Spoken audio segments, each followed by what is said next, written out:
22 मार्च से 1 वीक के लिए इंडिया में कोई भी इंटरनेशनल फ्लाइट नहीं लैंड करेगी। क्या? तुझे कैसे पता? हेलो ऐप से। देख, ये है हेलो ऐप। जैसे ही आप हेलो ऐप डाउनलोड करते हो, उस पर सर्च बार में हेलो ट्रेंड्स मिलेंगे, जिसमें सभी ट्रेंडिंग न्यूज, वीडियोस, आर्टिकल्स मिलेंगे। उससे आप डे टू डे इन्फॉर्मेशन से अपडेट रह सकते हो। ये तो बहुत अच्छा ऐप है। मैं अभी डाउनलोड करके खुद को अपडेट करती हूँ।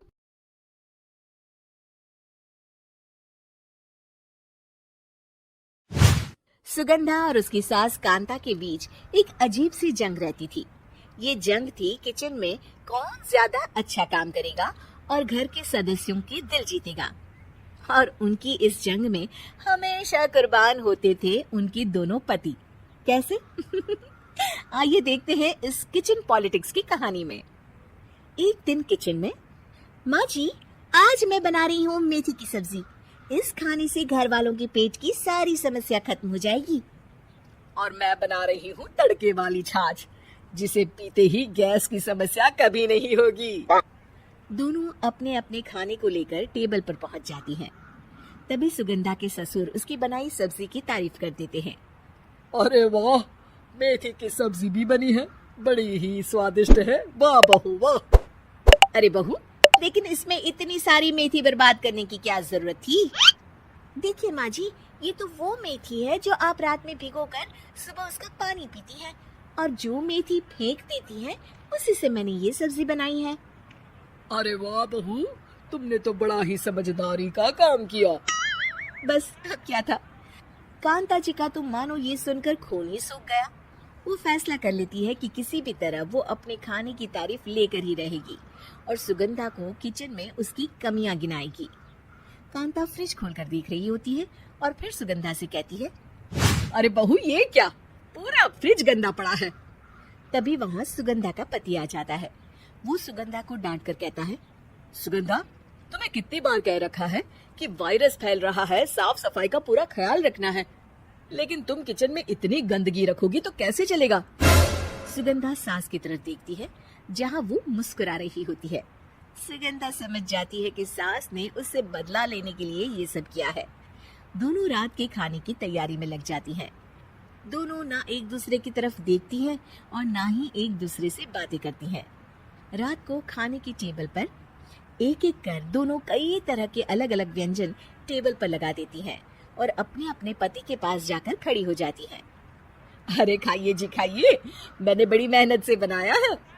प्लेट में वो खाना डालती हैं। सुगंधा भी दोनों के प्लेट में खाना डालती हुए कहती है, बड़ी ही मेहनत लगी है इस खाने को बनाने में। हाँ, दोनों को ना चाहते हुए भी सारा खाना खाना पड़ता है। कहीं दही तो कहीं मलाई तो कहीं मसाला। और इन सब के बाद दोनों बड़ी ही मुश्किल से अपने कमरे में सोने जाते हैं।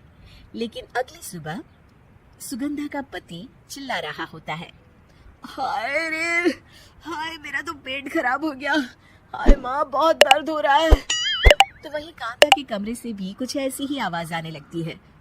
हे भगवान, इस सास बहू की लड़ाई हमारी जान लेकर रहेगी।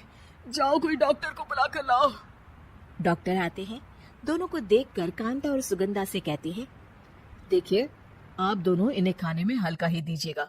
हो सके तो रात का खाना जल्दी खाया करें और वॉक किया करें। इतना कहकर डॉक्टर वहां से चले जाते हैं।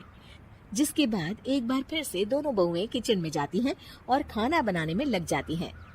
रात में खाने के टेबल पर दोनों एक बार फिर से खाना लगाने लगती है। पापा जी, मैंने ये पतली मूंग की दाल की खिचड़ी के साथ ये पापड़ और पुदीने की चटनी भी बनाई है। अरे बहू, अभी अभी बेचारे पेट की बीमारी से गुजरे हैं, इतना भारी खाना तो डॉक्टर ने भी मना किया है ना। देखिए, मैंने आप दोनों के लिए सूप बनाया है।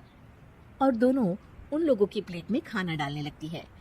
तभी दोनों एक साथ बोल पड़ते हैं, बस करो, हमें माफ करो, हमें नहीं खाना इस घर में, ना खिचड़ी और ना ही सूप। हम इंसान हैं, एक वक्त में एक ही खाना खा सकते हैं। बस करो, हमें माफ करो, हमें नहीं खाना इस घर में, ना खिचड़ी और ना ही सूप। हम इंसान हैं, एक वक्त में एक ही खाना खा सकते हैं।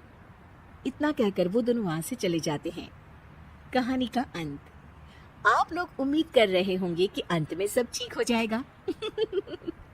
नहीं जनाब, अगर सास बहू के बीच सब ठीक हो जाए तो आप ये सीरीज देखे ही क्यों? तो मजा लीजिए इस चैनल में सास बहू से जुड़ी कहानियों का, क्योंकि ये ऐसा रिश्ता है जिसकी मिठास उसकी खटास में हमेशा ज्यादा ही रहती है।